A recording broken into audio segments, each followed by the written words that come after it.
आप आईएएस की तैयारी कर रहे हो, उसमें डेली मिनिमम 7 घंटा पढ़ना है, मिनिमम। और दूसरी सबसे खतरनाक बात, मिनिमम 7 घंटा पढ़ना है, ये बड़ी बात नहीं है, 365 दिन पढ़ना है। जैसे ग्रेजुएशन में तुम थे, तो ग्रेजुएशन में क्या था, तुम्हारा एग्जाम डेट आ गया। जब तुम्हारी एग्जाम डेट आई, तुम्हारे पास एग्जाम शेड्यूल आया, तुमने देखा अच्छा 5 जनवरी टू 20 जनवरी, तो तुम्हें एक फीलिंग आई कि अबे 15 दिन का कष्ट है भाई, 28 जनवरी को चलेंगे DLF मॉल, मूवी देखेंगे, चिल करेंगे। आजकल एक नया वर्ड चल रहा है चिल, पता नहीं क्या करते हैं ये लोग चिल में, लेकिन कुछ होता है चिल। हमारे समय में तो ये वर्ड नहीं था चिल, हम तफरी करते थे। हर जनरेशन का अपना एक वर्ड होता है, वो बुरा नहीं होता, अच्छा होता है। आपकी जनरेशन चिल करती है, हम तफरी करते थे।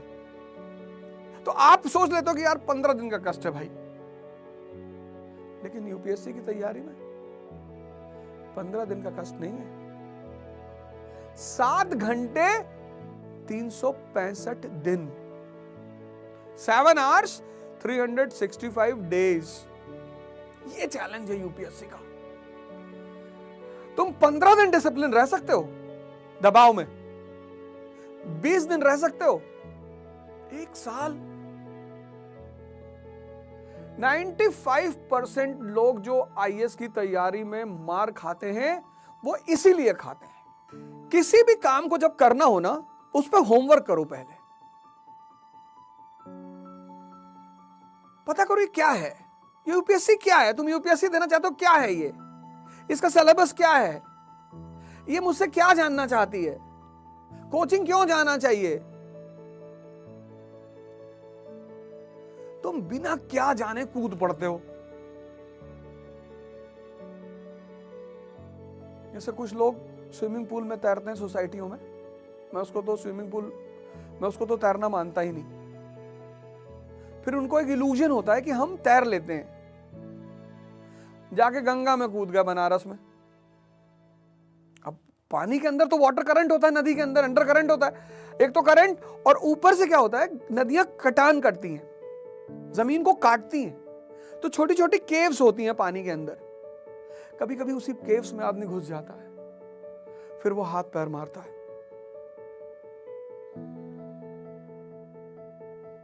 और ज्यादातर लोग हाथ पैर मार के मर जाते हैं।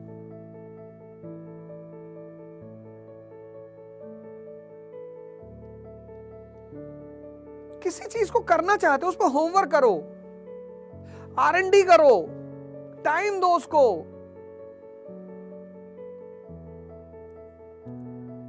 सिविल सर्विस एग्जामिनेशन भारत का एक ऐसा एग्जामिनेशन है जिसको एक ऐसा वर्ग चाहिए, एक ऐसा क्लास चाहिए जिसको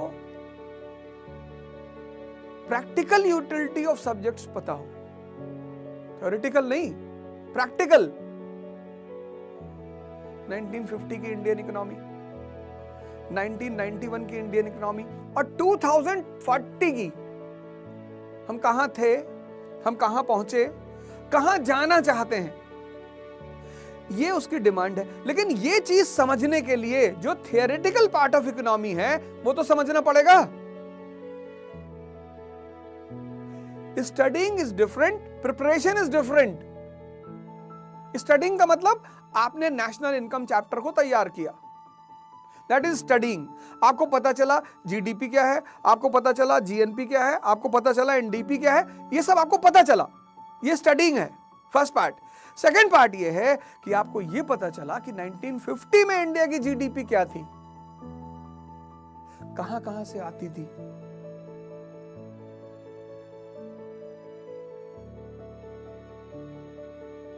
नाइनटीन 91 में उसका क्या हाल हुआ,